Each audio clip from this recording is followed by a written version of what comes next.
vamos a tratar de analizarlos.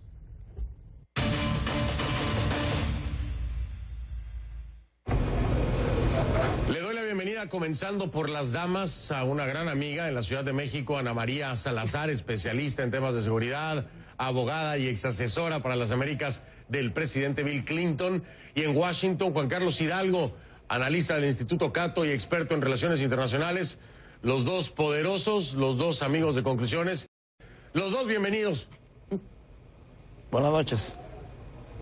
¿Qué tal? Muchos saludos desde la Ciudad de México. Muchos saludos, Ana María, muchos saludos también para ti. Ana María, vamos a iniciar, si te parece. Juan Carlos, voy a empezar con ella, obviamente, para cederle la palabra a las damas.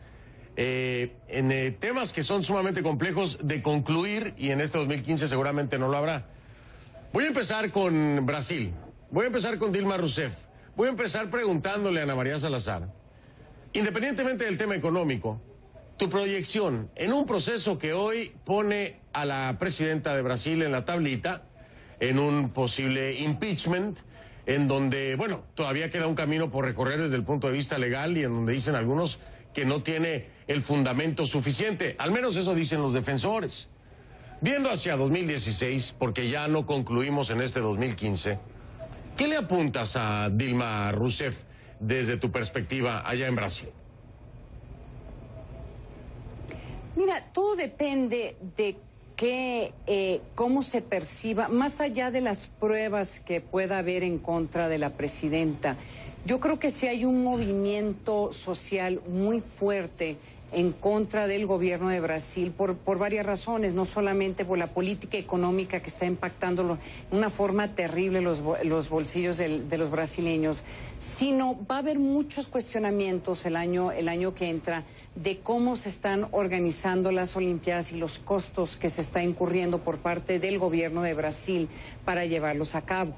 Y yo creo que hay que enfocarnos mucho en el tema de las Olimpiadas, porque por una parte es un compromiso que tiene Brasil con el mundo como país, pero también es lo que le está dando una plataforma para cuestionar a la presidenta. Hay que recordar que hubo también mucho movimiento social y muchos cuestionamientos por el hecho de cómo se organizó y las corrupciones que hubo detrás de los organizadores y el gobierno brasileño para el Mundial de Fútbol. Entonces, si tú me preguntaras en este momento qué va a pasar con Dilma Rousseff, yo casi te diría que es tanta la presión social que ella tendría que enfrentar un juicio político, y a lo mejor en un momento dado, dependiendo de las protestas, tendría que básicamente pues hacerse a un lado y seguir este proceso ya no como presidenta. Digo esto porque Brasil sí es uno de los países en donde sí han investigado sus presidentes, hay como ese precedente, hay esa cultura política. Lo único que me detiene de esta predicción es esta preocupación que se podría detener de las Olimpiadas, o sea, que esté sucediendo todo este proceso en medio de un evento internacional que es importante para el país. A lo mejor detendría un poco este proceso hasta después de las Olimpiadas, o sea, la segunda parte del año que entra. La segunda parte del año que entra, hasta allá nos estaríamos yendo con Ana María. Ahora, déjame agregarle, Juan Carlos Hidalgo, para que me digas si coincides con Ana María, déjame agregarle la carta del vicepresidente Michel Temer, que le sumó a la crisis, ¿no? Donde hace una muy dura crítica, donde dice que pues prácticamente hay desconfianza entre la señora, ¿no?, y entre él, y esto pues no suaviza nada la situación que ya enfrenta de por sí Dilma Rousseff. Pero desde el punto de vista de Ana María Salazar, bueno, aquí habría un peso importante por un evento externo, o bueno, me refiero a externo, no dentro de la política de Brasil. Juan Carlos Hidalgo, ¿qué me dice? ¿Hacia dónde la ves? ¿Ves a Dilma Rousseff enfrentando precisamente un proceso ya no como presidenta? Sí, yo creo que ya inclusive hemos dejado de ver a Dilma Rousseff gobernar Brasil. Yo creo que su capital político se ha disminuido tantísimo en el 2015 que ya ella no gobierna. El vicepresidente ha venido adquiriendo importancia, principalmente en su relación con el Congreso. Recordemos que el partido del vicepresidente es el partido mayoritario, es el partido con la mayor cantidad de escaños en el Congreso de Brasil. Más cantidad de gente espera que eventualmente él sea el que tome el mando, o sea, no venga a Dilma Rousseff terminado su periodo. Y la crisis económica del país se está autoalimentando con la crisis política. Hay momentos en que uno no sabe cuál es el huevo o la gallina. Si la crisis política está teniendo una incidencia en la crisis económica o si la crisis económica está teniendo una incidencia en la crisis política. Lo que sí es cierto es que estoy totalmente de acuerdo con Ana María. Muy poca gente ha puesto atención al tema de las Olimpiadas. Y la pregunta es, ¿servirá de distracción para el pueblo brasileño durante el verano el ser los anfitriones de estos eventos internacionales? ¿O más bien añadirá a la impopularidad de la presidencia si salen a relucir escándalos y si los Juegos Olímpicos no salen como han sido planeados? Lo que sí es cierto es que la posición de la presidenta empieza en este 2016 de una manera muy endeble, muy débil, y creo yo que quienes empezamos el 2015 pensando de que la presidenta iba a poder sobrevivir su mandato de 4 años, cada vez vemos que esta impopularidad es más persistente y vemos más crecer la posibilidad de que ella en verdad no pueda terminar su mandato, ya sea por un juicio político o porque tenga que renunciar. Bien, ahí voy a tener que cerrar Brasil porque son tantos los inconclusos que no me va a dar tiempo. Son las dos perspectivas de Ana María Salazar, sí. Juan Carlos Hidalgo. Voy a brincar hablando de impopulares. ¿Ya sabes a cuál, Ana María? No. Hablando de impopulares, te doy la pista. No, pues... No, todavía no. Es que sabes que hay tantos candidatos en este momento. Al presidente menos popular, pues de los últimos no sé cuántos sexenios en México, el presidente Enrique Peña Nieto, ¿no? Con esta agenda pendiente de Ayotzinapa, con esta agenda pendiente del Chapo, con esta agenda pendiente también desde el ámbito económico, con esta agenda, bueno, ya no es agenda, es una enciclopedia pendiente del presidente Enrique Peña Nieto.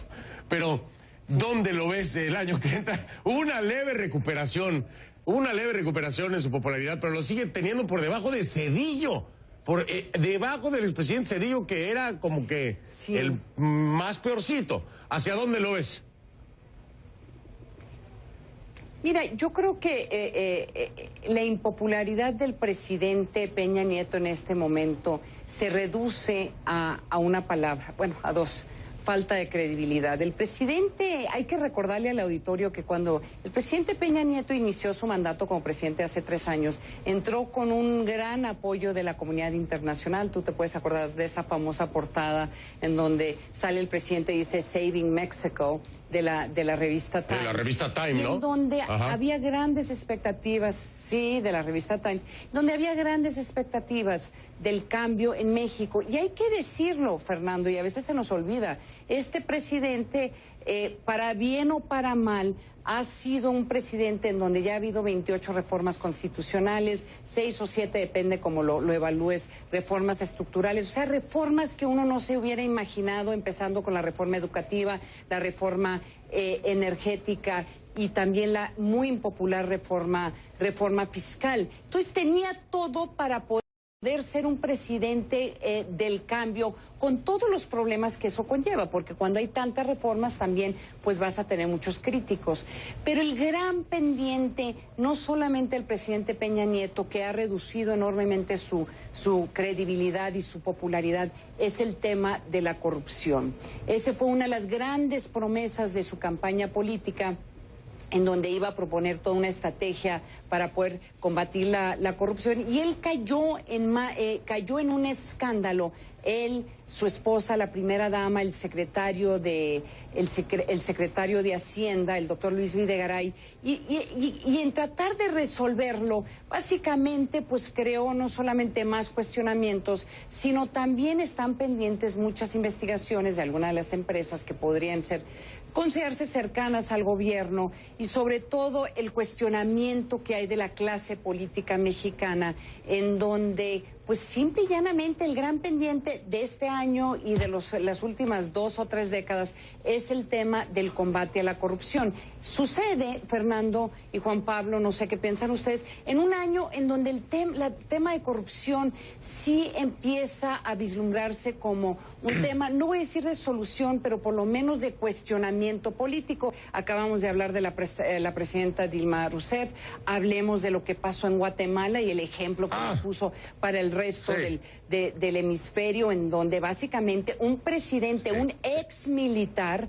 un general en retiro, tuvo que retirarse 2 semanas antes de la contienda electoral por investigaciones de corrupción. Y te digo una cosa, cuando uno ve las cantidades de que se acusa a este presidente, pues es de risa loca cuando uno ve las cantidades de dinero que se roban los políticos mexicanos. Entonces, es el gran pendiente. Entonces, cuando hablamos de Ayotzinapa, cuando hablamos de todos estos otros casos que son el escape del Chapo Guzmán, aunque no están directamente relacionados con el tema de corrupción, claramente la pérdida de credibilidad de un gobierno ante este tipo de emergencias o este tipo de crisis, pues se le hace muy difícil poderlo resolver. En el caso del Chapo Guzmán, hasta la fecha no han querido decir que ha habido un acto de corrupción, que fueron básicamente los funcionarios negligentes. Entonces imagínate tú eso.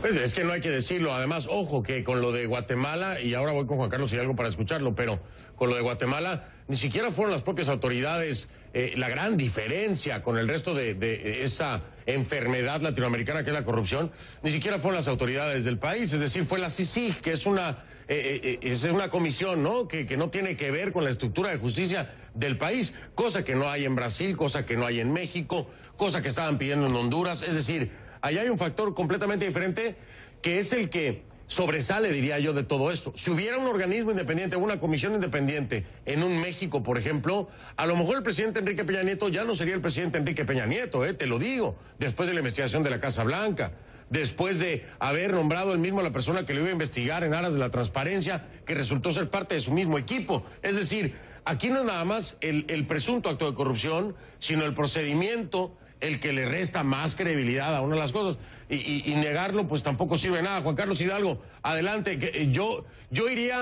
me echaría un clavado más profundo todavía a lo que dice Ana María con el tema de Enrique Peña Nieto, pero tú me dirás la altura del trampolín. No, sí, totalmente. O sea, si nosotros vemos el caso de Guatemala, yo veo el vaso la mitad lleno en lugar de la mitad vacío. Mucha gente dice, mira, qué desastre Guatemala, y yo digo todo lo contrario. El hecho de que ese organismo, la CIGIG, combinado con la opinión pública, o sea, la gente tirándose en las calles a demandar un gobierno limpio, a demandar rendición de cuentas, forzaron la salida de un presidente. Veo el vaso la mitad lleno. Y en el caso de México, sí, es un caso en donde el viejo México se enfrenta al nuevo México. Tal vez el viejo México, el PRI, de los business as usual, ¿verdad?, el negocio como siempre, se está enfrentando a una nueva realidad en donde la opinión pública ya no tolera ese tipo de prácticas que antes, hace tal vez 12 años o 15 años, eran muy comunes. Así que yo veo que efectivamente la agenda económica del presidente Peña Nieto en el inicio de su mandato es encomiable. La reforma energética, como decía Ana María, es una cuestión que no nos hubiéramos imaginado ni siquiera hace 6 años. La reforma educativa, recordemos que la profesora Gordillo era muy cercana al gobierno del mismo presidente Calderón y luego pasó a ser la villana en el gobierno de Peña Nieto. Se hizo una reforma educativa inimaginable en este gobierno, pero aún así esas 3 fallas mortales, el tema de la corrupción emblematizado por la Casa Blanca, el tema de los 43 de desaparición de Ñosipapa y el tema del escape del Chapo Guzmán y lo que eso demostró sobre la corrupción todavía muy presente en el aparato mexicano, han sido heridas mortales para el legado del actual presidente mexicano. Y a eso le sumaría yo la reforma fiscal. La reforma fiscal vino a lastimar el desempeño económico en el corto plazo, lo cual ha agravado el descontento del pueblo mexicano en el presente hacia el presidente Peña Nieto. Y lo dejamos ahí, voy a marcar la pausa, pero por un lado, bueno, dices herida mortal, vamos a ver si se puede levantar, está muy por debajo, si esto sigue, pues no creo que le vaya muy bien en 2016, es inconcluso, no lo estamos adelantando, ¿no? Ojalá y enderece el barco. Marco la pausa, regreso entonces, tenemos otros temas pendientes, les recuerdo que pueden dejar sus comentarios en facebook.com/conclusionescnn, facebook.com/conclusionescnn, esa es una plataforma, y la otra es en Twitter, @soy F del Rincón, soy F del Rincón, esa es la cuenta en Twitter. La etiqueta de esta noche es numeral Conclu Inconclusos, hashtag Conclu Inconclusos, o inconcluso. Bueno, me pasé por una S.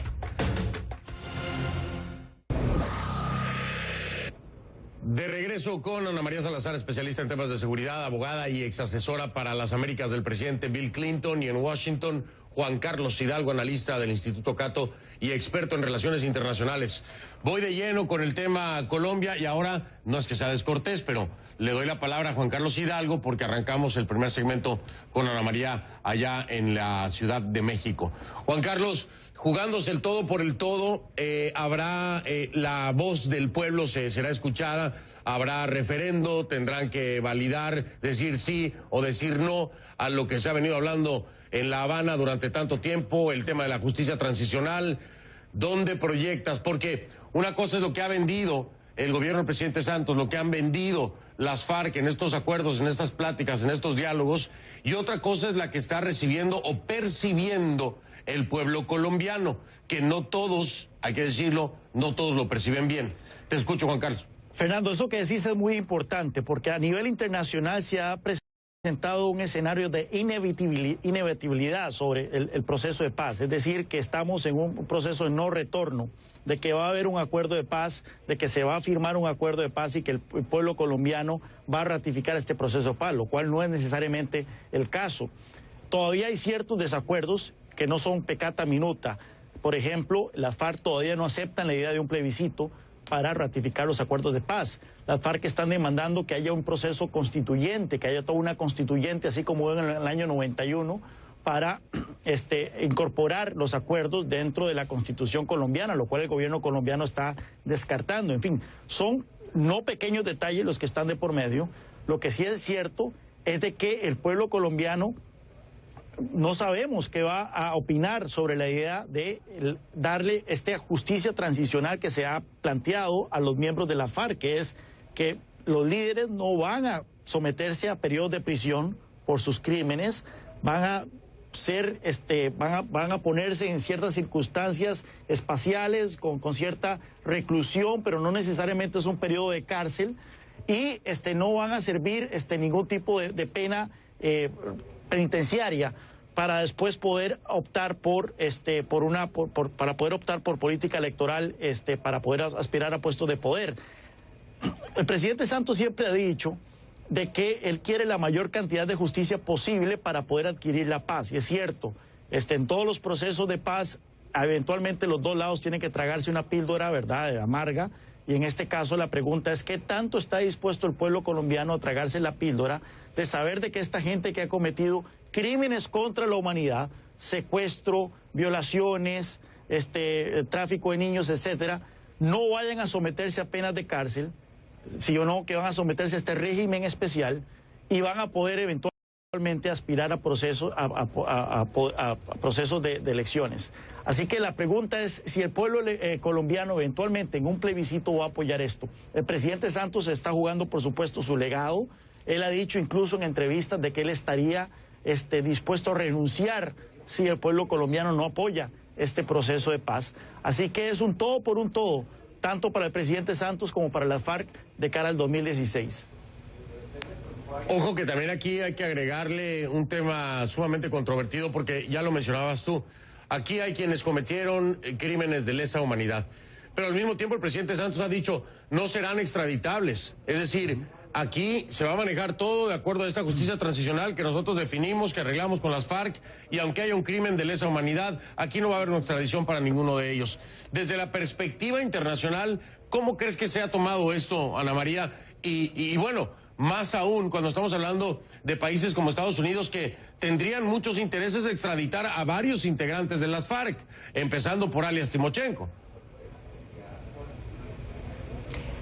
Mira, yo les diría a los dos que en cierta forma esta película ya se vivió en Colombia, pero con diferentes actores. También hay que recordarle al auditorio que esta capacidad que tiene el gobierno colombiano y la cultura, yo diría, la cultura jurídica colombiana de negociar con personas que de una forma u otra estén fuera del marco de la ley y asesinos. Ya se vivió con los grupos del crimen organizado en los 90, un proceso que yo viví y que vi muy de cerca durante mis años en Colombia. Y es esta idea de que para poder, como dicen ustedes, llegar a una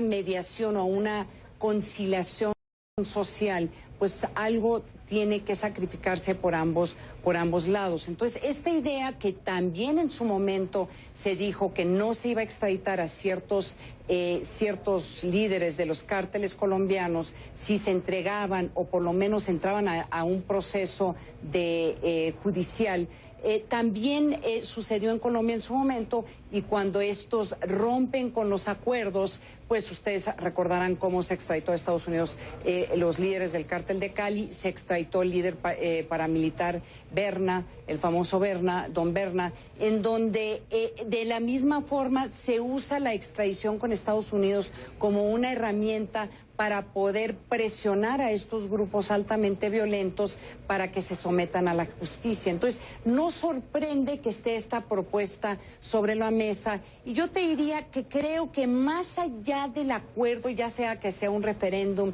ya sea que vaya a haber un proceso alterno para estos individuos de la FARC, ya de una forma u otra Colombia ha sido exitosa en el sentido que la FARC, como una de las grandes amenazas a la estabilidad social y a la estabilidad de seguridad nacional, ha desaparecido. También hay que recordarle al auditorio que en un momento dado se hablaba de la que Colombia se podría literalmente dividir. Se les había dado todo un territorio para que se llevaran a cabo esos procesos de negociación con el presidente Pastrana a finales de los 90, y lo que sucedió fue que nos llevó a esto, en donde el siguiente presidente, Álvaro Uribe, usa la fuerza literalmente para arrasar con la FARC, con grandes bajas en ambos lados, en donde la FARC literalmente tiene que sentarse a negociar. Yo no me puedo imaginar en los siguientes años que la FARC pueda recuperarse, o no debería de recuperarse, como esa organización que puso en jaque a Colombia como país con la amenaza de dividirse. Pero sí creo, aún con este debate, antes de que culmine el mandato del actual presidente, probablemente vamos a ver alguna negociación, va a haber un acuerdo de paz, y seguramente va a haber partes que no estén satisfechas con lo acordado. Marco la pausa entonces, Juan Carlos, Ana María, voy a regresar, tenemos dos temas más pendientes, los voy adelantando para que se vayan preparando, porque uno de ellos es Venezuela y el otro es Argentina, y en los dos ahí sí hay política full, así que ya regreso entonces con AMS. Por la voluntad popular se ha elegido el nuevo presidente, el ingeniero Mauricio Macri, a quien acabo de saludar telefónicamente, deseándole éxito por el bien de nuestro país. Ustedes hoy hicieron posible lo imposible. Con su voto hicieron posible lo imposible. Lo que nadie creía. Y está muy bien así, por hoy no pienses más, yo sé que lo necesitas. Me quedo con vos, poquito de largo voy a buscarte. Qué noche mágica, ciudad de Buenos. De regreso con Ana María Salazar y también con Juan Carlos Hidalgo. ¿Cómo bailaba Macri, no? Con qué intensidad bailaba Macri allí en el festejo, me impresionó. Creo que ya ni yo aguanto esas. Oye, preguntarles entonces a Ana María Salazar, quiero preguntarte a ti, esta intensidad que estamos viendo, obviamente en un Macri bailador, pero de pronto lo vinculamos a lo que ocurre a Venezuela, y de pronto empezamos a ver, ¿por qué no?, lo que ocurre en Guatemala desde otra perspectiva. ¿Tú crees que empieza a haber un giro? ¿Tú crees que hay un efecto dominó, esto que estamos empezando a ver? Y que además por ahí Evo Morales sale, ¿no?, el presidente de Bolivia, a decir que pues preocupa, ¿no? Preocupa lo que está pasando con este movimiento de los países socialistas del siglo XXI. ¿Crees que hay un efecto dominó? ¿Crees que esto va a contagiar? ¿Empieza a haber un cambio en Latinoamérica? Pues el cambio ya se vio. A mí me sorprende que en este programa todavía no hemos mencionado el impacto que ha tenido el hecho de que Estados Unidos y Cuba, exactamente hace un año, Fernando y Juan Carlos, en donde Estados Unidos y Cuba normalizan sus relaciones diplomáticas. Claro, hay todavía mucha negociación, muchas cosas que faltan por hacerse, pero el solo hecho de que el gobierno cubano, Raúl Castro, el heredero de la Revolución Cubana, estuviera dispuesto a sentarse con el enemigo acérrimo, el imperialismo yanqui, el representante del todo lo peor que hay, que pueda existir para muchos de los gobernantes de este país, y llegan a un acuerdo en donde se normaliza la relación. Claro que tuvo un impacto todo este año en estos gobiernos, porque en cierta forma se quedaron, si no era el líder de facto, el líder político, el diario, pero por lo menos era el modelo, era el modelo aspiracional de muchos de estos gobernantes, y el que de cierta forma les daba las pautas de cómo manejarse políticamente en un mundo en donde Estados Unidos y en Latinoamérica sigue teniendo tiene una presencia importante, no solamente en términos políticos, sino económicos. Entonces, cuando sucede esto hace un año, obviamente estos gobernantes, su credibilidad política también iba a tambalear.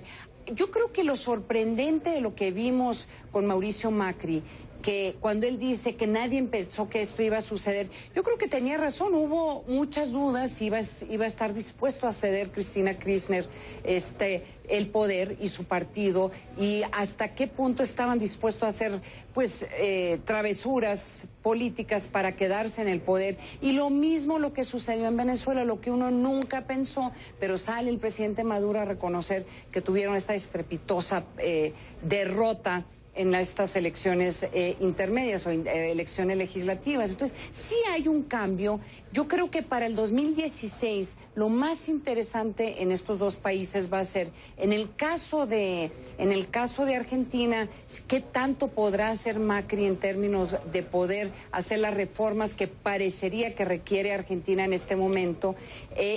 Y por otro lado, pues la gran interrogante de qué va a pasar en Venezuela con la crisis económica tan grave que se está viviendo, si se sostiene un gobierno, considerando pues que ya no controla la legislatura, y qué podrían hacer desde la legislatura la oposición. Vamos con Juan Carlos Hidalgo. En algún momento Juan Carlos como que no estaba muy convencido, pero bueno, vamos a escuchar por qué, Juan Carlos, por qué no estabas tan convencido desde la perspectiva. Yo entiendo de dónde parte Ana María con el tema de lo que ocurre en las relaciones de Estados Unidos y Cuba, pero sí lo siento, no sé, desde mi perspectiva. No creo que sea el antecedente de lo que estamos viendo en Argentina. No creo que sea el antecedente. Me parece que es un movimiento importante, sí, pero no creo que sea el antecedente de la política interna argentina. Pero no sé, Juan Carlos, ¿qué opinas? Sí, yo siento que hay un desgaste del modelo populista en América Latina, principalmente por el hecho de que ese viento de cola que apoyó el movimiento populista, que fue el aumento en el precio de las materias primas, ha venido cayendo de manera estrepitosa. Las materias primas han caído en promedio un 40% en su valor desde el 2011. Y esto ha tenido un efecto muy fuerte en las economías sudamericanas, tanto aquellas que han apostado por modelos populistas, por incluso aquellas que han apostado por modelos de libre mercado. Hemos visto que las tasas de crecimiento en Chile, en Perú y en Colombia han caído con respecto a lo que tenían hace un par de años. Ahora bien, vemos que esta reacción política se está dando más fuerte en aquellas economías que han tenido un mal manejo económico. Argentina, Venezuela y Brasil son economías, en el caso de Venezuela, una contracción del 10% se espera para este año, en el caso de Brasil, una contracción del 3%, y en el caso de Argentina, un crecimiento mínimo y una contracción para el próximo año si no se toman medidas. Vemos qué curioso, pero que en Bolivia y Ecuador, que son países que son identificados con el socialismo del siglo XXI, Ecuador siendo parte del ALBA, vemos de que hay un descontento, es cierto, y hemos visto protestas y hemos visto que ha habido una reacción muy negativa, por ejemplo, ante las reformas constitucionales que se acaban de aprobar en Ecuador para implantar la reelección indefinida, pero aún así no vemos esa reacción masiva que hemos visto en Ecuador, en Venezuela, en Argentina y en Brasil. Yo creo que mucho tiene que ver con el hecho de que la política macroeconómica en estos países todavía tiene ciertos margen de maniobra. En el caso de Ecuador, es un país básicamente sin inflación gracias a que está dolarizado.